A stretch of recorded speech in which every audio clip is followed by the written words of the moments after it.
Deus, muito boa noite, tudo na paz, saúde.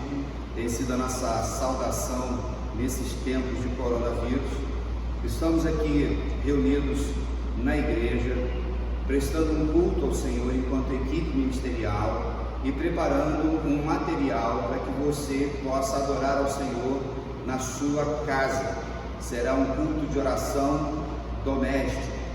E nesse processo todo de orientações governamentais, estamos vivendo uma espécie de um retiro espiritual obrigatório, que tem nos dado condições de atualizarmos a nossa agenda de oração, temos condições de fazer com que a nossa leitura bíblica também esteja em dia. E aí, eu acho que dá para a gente ler a Bíblia antes de um ano, já que estamos mais dentro de casa nesse período. Lembrando sempre do nosso companheiro aqui, não é isso? O álcool gel, que a gente tem que utilizar quando estivermos em trânsito. Hoje nós estamos aqui, mas tomamos todos os cuidados como equipe. Estamos numa equipe aqui de 2, 4, 6 pessoas. Ninguém está com sintomas e todos seguindo o protocolo que o Ministério da Saúde tem nos orientado. Bem, irmãos, nós vamos louvar ao Senhor agora. Nós vamos cantar um cântico que fala sobre segurança. Então você aí na sua casa vai receber também você vai ver a letra na tela, e você adora o Senhor em espírito e em verdade, porque a segurança vem do Senhor. E se o Senhor não guardar a cidade, em vão vigia a sentinela.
Saúde, povo de Deus. Vivemos um momento de crise, porém isso não nos impede de estarmos em comunhão. Uma comunhão diferente. Não estamos unidos pessoalmente, mas estamos unidos em oração e em palavra. E nessa noite eu venho trazer para vocês uma mensagem sobre esperança. Tenho certeza que possivelmente você sinta medo ou você tenha as suas próprias situações pessoais em casa nessa noite. E talvez a sua esperança esteja abalada. Nós entendemos que a nossa esperança está em Jesus. Só que em momentos como esses, eu me recordo e penso que sempre é necessário que alguém traga à luz a nossa esperança e carregue consigo um símbolo dessa esperança. E nessa noite eu queria trazer para vocês uma mensagem com o título: Onde estão os nossos heróis? Eu te convido a ir na sua casa, a fechar os seus olhos, pois nós vamos estar orando ao Senhor para que Ele esteja conosco. Santíssimo Deus, eterno Pai, muito obrigado. Te agradecemos, Senhor, porque estamos unidos, independente de onde estejamos nesse momento, independente de onde o seu povo esteja, somos todos um único reino, o teu reino, Senhor. Então, muito obrigado. Pai, eu quero te pedir e agradecer por nossas vidas. Eu quero pedir ao Senhor que, conforme toda a nossa necessidade, conforme toda essa situação, nós possamos manter viva a nossa esperança no Senhor. Em teu santo e poderoso nome, Senhor Jesus, que eu agradeço por tudo, agradeço principalmente por teu sacrifício naquela cruz. Em teu santo e poderoso nome. Amém. Bem, quando pensei sobre o título de falar sobre heróis, aonde estão os nossos heróis? Eu me recordo da minha infância. Sempre me interessei pelas histórias dos heróis e sempre me interessei pelos símbolos que eles carregavam consigo. Admito que quando mais novo, sempre pensei como deveria ser poder saber voar, correr muito rápido ou até mesmo ser muito forte. Só que com o tempo fui entendendo e percebendo essas histórias e vendo a simbologia que elas traziam consigo e o quanto isso pode falar conosco no nosso momento atual. E quando nós olhamos para a história do povo de Deus, nós entendemos que Ele, o nosso Deus, Ele elegeu diversos homens e mulheres que estão registrados em sua palavra para serem heróis no meio de seu povo. Heróis usados por Ele para momentos específicos, situações de crise, parecidas com a que vivemos hoje. E esses homens e mulheres, eles eram a representação, o símbolo da presença de Deus e da esperança dele no meio do povo. Entre todos esses homens e mulheres, eu queria situar primeiro um daqueles que traz consigo um símbolo de esperança desde antes do seu nascimento. Esse nome, esse homem é Moisés. Moisés é um menino que é profetizado não só pelo povo e por toda a história do povo, mas também profetizado pelos próprios egípcios. Pois quando nós vemos o texto sagrado e entendemos que Faraó decide matar os filhos dos escravos, ele toma essa decisão por detrás de uma profecia de seus homens e seus sábios que diziam que um filho de escravo viria e libertaria todos os escravos e derrotaria o Egito. Mas Moisés já tinha sido escolhido por Deus para ser o herói de seu povo, para ser aquele que seria o mensageiro da esperança naquele momento e naquele tempo específico. Então Deus escolhe o menino e o coloca em um rio, para que ele fosse salvo nada mais, nada menos do que pela filha do faraó. E nós entendemos, através da história de Moisés, que é possível perceber a ação de Deus, não só na vida dele, mas a ação de Deus na vida de todo o seu povo. Quando olhamos para o texto de Gênesis, capítulo 3, do verso 7 até o verso 9, nós vemos o encontro de Moisés com Deus na sarça. Os irmãos já conhecem esse texto, talvez até mesmo melhor do que eu, já possivelmente deram aulas sobre ele ou já ouviram algumas mensagens sobre ele. Só que o que eu quero trazer a atenção aos irmãos nessa noite é um momento específico que Moisés se encontra com Deus na sarça e o Senhor declara a Moisés algo que é de suma importância para a realidade que nós estamos vivendo hoje. E o texto diz o seguinte: disse o Senhor, de fato, tenho visto a opressão sobre o meu povo no Egito. Tenho escutado o seu clamor por causa dos seus feitores, e sei quanto eles estão sofrendo. Por isso, desci para livrá-los da mão dos egípcios e tirá-los daqui para uma terra boa e vasta, onde há leite e mel com fartura, e a terra é a terra dos cananeus, dos hititas, dos amorreus, dos ferezeus, dos heveus e dos jebuseus. Pois agora o clamor dos israelitas chegou a mim, e tenho visto como os egípcios os oprimem. Aonde eu quero chegar quando eu falo e trago esse texto à memória dos irmãos? Muito tempo havia se passado desde a ascensão de José, desde a chegada de seu pai e seus irmãos no Egito. Muito tempo havia se passado e o povo havia se tornado escravo na realidade do Egito. E possivelmente, por conta de todo esse tempo, o povo pode haver se esquecido do Senhor. Porém, nem mesmo o tempo fez com que o Senhor se esquecesse desse povo. Quando Deus diz a Moisés que de seu trono, de onde ele está, que nós entendemos que é o céu, ele escuta o clamor de seu povo, nós sabemos que Deus não havia se esquecido do seu povo. E se ele não se esqueceu do povo no Egito, com certeza ele não se esquece de nós aqui hoje. Então é interessante nós pensarmos que a nossa esperança precisa estar firmada na presença, no amor e na ação de Deus nas nossas vidas. A história de Moisés é interessante para mim porque ela se torna um símbolo de esperança. A esperança da ação de Deus através da vida de um homem. E a esperança traga na história de Moisés, ela é refletida no decorrer da história da humanidade. E ela serve de inspiração a muitos homens. Entre eles, eu trago aos irmãos a história de Jerry Singer e Joe Shuster.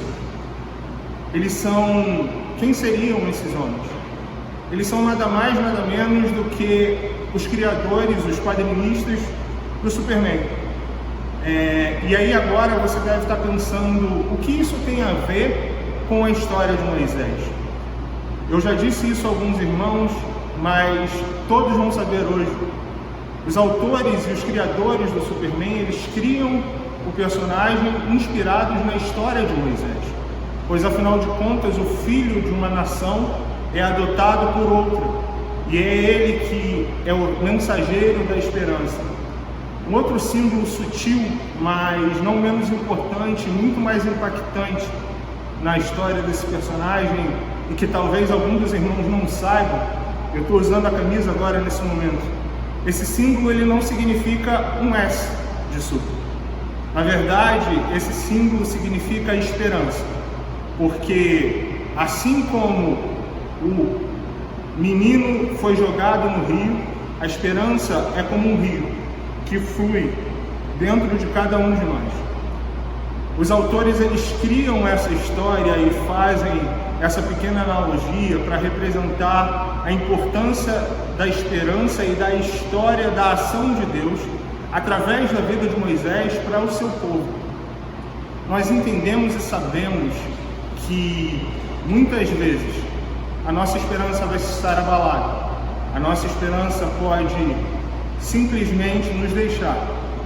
Porém, como eu disse, Deus jamais se esquecerá de nós, e nele está a nossa esperança. Entre outros heróis dos textos sagrados, eu me recordo e quero trazer aos irmãos, talvez aquele que traz consigo o perfil mais diferente de um herói comum. Um menino, um adolescente, um rapaz franzino, meio ruivo. Os irmãos já sabem de que eu estou falando. Estou falando do rei Davi. Eu acho muito interessante que a história de Davi e toda a sua trajetória de vida é cercada de diversas aventuras que o tornam realmente quase um herói no significado real da palavra.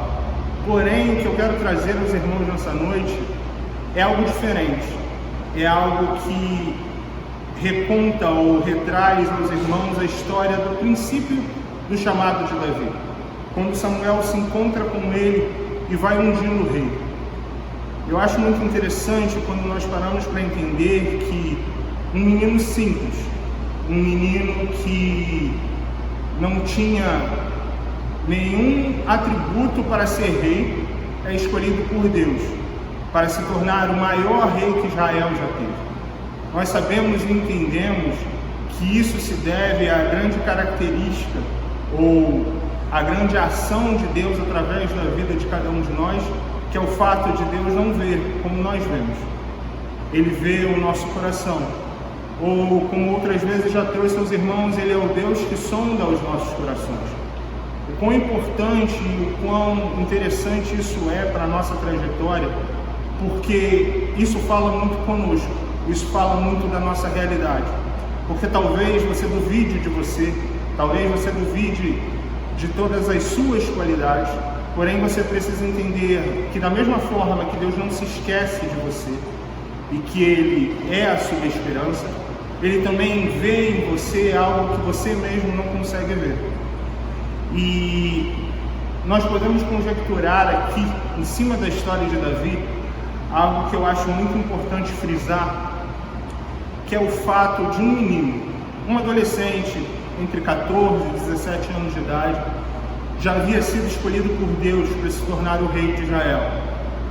E eu paro pensando o quanto essa responsabilidade, o quanto o poder de se tornar rei poderia ter corrompido o coração de Davi, assim como foi com o coração de Saul. Pois afinal de contas, Davi era somente um menino e ele já era o rei de Israel escolhido por Deus. E Saul, um homem muito mais experiente que ele, ter o mesmo título fez com que o seu coração se enchesse de vaidade, a ponto de erguer uma própria estátua em homenagem à sua grandeza. E aí eu paro e penso sobre a questão, porém, algo que é importantíssimo, algo que é fundamental, algo que vai além da vaidade de Davi ou até mesmo da vaidade de Saul, nós conseguimos ver e entender a relação de Davi com Deus, a relação real e pessoal que Davi já nutria com o Senhor mesmo antes de ser ungido como rei.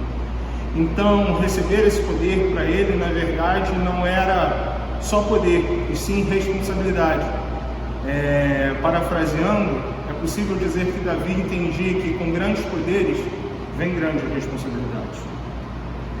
Nós podemos parar para pensar no decorrer de toda a história do rei Davi, no decorrer de todos os momentos que ele convive com o Senhor. Entendemos que o seu maior poder, aquilo que mais fez com que Davi não só vencesse suas batalhas, mas também vivesse como um bom rei de Israel, é a sua relação direta com Deus. É quando ele reconhece, ou quando ele é confrontado diretamente por Deus, por conta do seu pecado.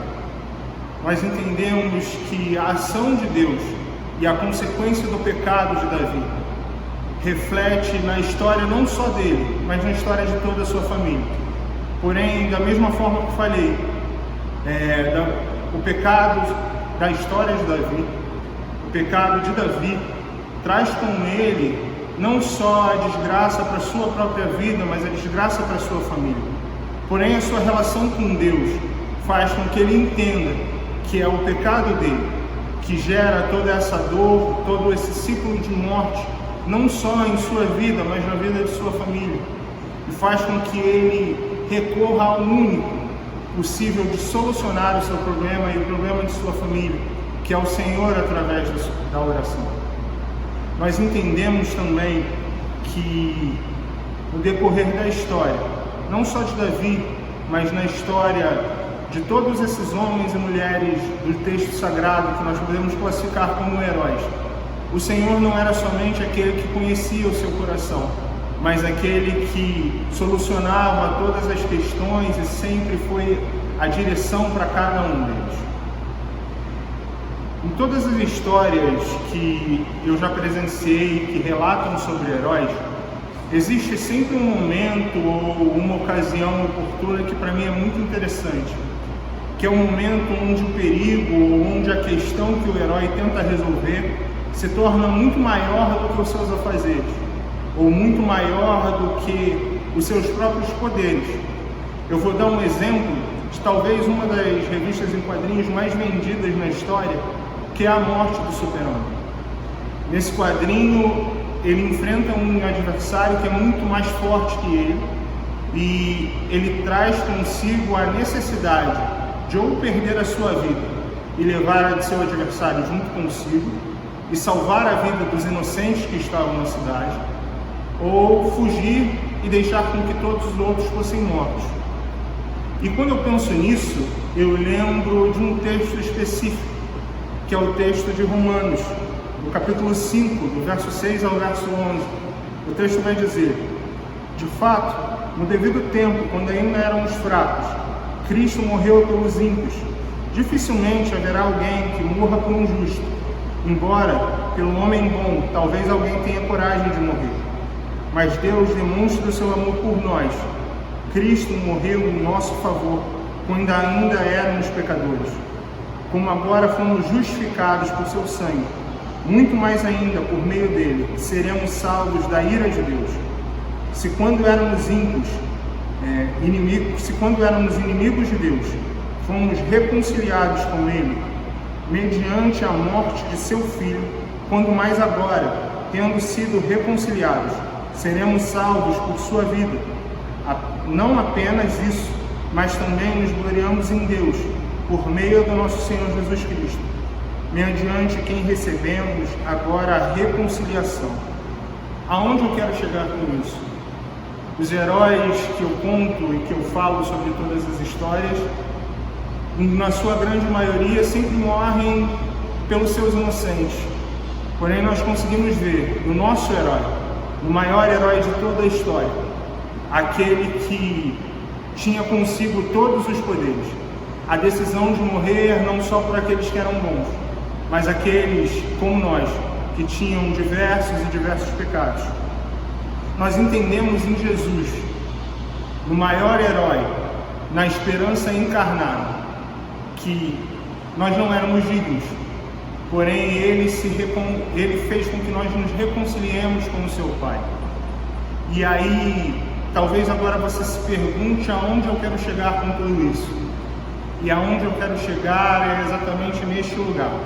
E em quem eu quero chegar é exatamente em você. Sim, em você. De todas as coisas que eu disse, aquela que é mais importante para esse momento, para essa mensagem, é perguntar aonde está o herói que vive em você. E aí talvez nesse momento você esteja questionando a minha palavra por todas as dúvidas e situações que existem dentro de você, pela dúvida do seu potencial, ou talvez pela dúvida das figuras que trouxe, já que elas são figuras infantis, figuras que não trazem consigo nenhum peso ou nenhuma filosofia responsável sobre alguma coisa. Irmãos, vivemos um momento de crise, vivemos um momento onde é necessário ter esperança, vivemos um momento que é necessário existirem símbolos de esperança, e você precisa ser esse símbolo, você precisa ser a luz que brilha em meio à escuridão. Você tem que ser aquele que traz consigo o maior poder de todos, porque se nós contarmos a história de todos os heróis bíblicos que eu citei aqui, ou de todos os outros que não citei, nós entendemos que o maior poder de todos eles era a sua relação com Deus e a presença de Deus na vida de cada um deles. Então, repito, no momento de escuridão, que nós possamos ser a luz, que nós possamos representar o reino e que nós possamos levar a esperança. Feche seus olhos, nós vamos estar orando ao Senhor. Santíssimo Deus eterno Pai, muito obrigado. Nós te agradecemos, Senhor Deus, por tudo aquilo que o Senhor tem feito. Te agradecemos por tudo aquilo que o Senhor tem sido. E te pedimos, Senhor, mantenha viva a esperança dentro dos nossos corações. Pai, que no momento de crise como esse, nós possamos ser a Tua voz em meio a todo o povo que está perdido na escuridão. Que nós possamos brilhar a Tua luz no meio de todos aqueles que necessitam. Que nós possamos ser os representantes da esperança que vive, que se encarnou no meio de nós. Pai, muito obrigado por nossas vidas. Muito obrigado, Senhor, porque o Senhor tem guardado cada um de nós. e porque o Senhor tem abençoado a cada um de nós. Eu te peço que o Senhor nos mantenha conforme a tua vida, conforme a tua vontade, conforme a tua graça, conforme o teu amor. Em teu santo e poderoso nome que eu oro nesse instante, Senhor Jesus. Amém. Bem, vocês ouviram a mensagem do pastor Alex, que falou sobre heróis, e nós vamos louvar ao Senhor, falando daquele que cuida da gente, né? Nós estamos seguros do Senhor. Ele é muito mais do que o nosso herói, né? Jesus, ele é o dono do universo, é o Senhor de todas as coisas, e nós precisamos também trazer à memória tudo isso que a palavra do Senhor nos ensina. Adorem em espírito e em verdade.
Nós sempre fazemos pedidos de oração, sempre intercedemos.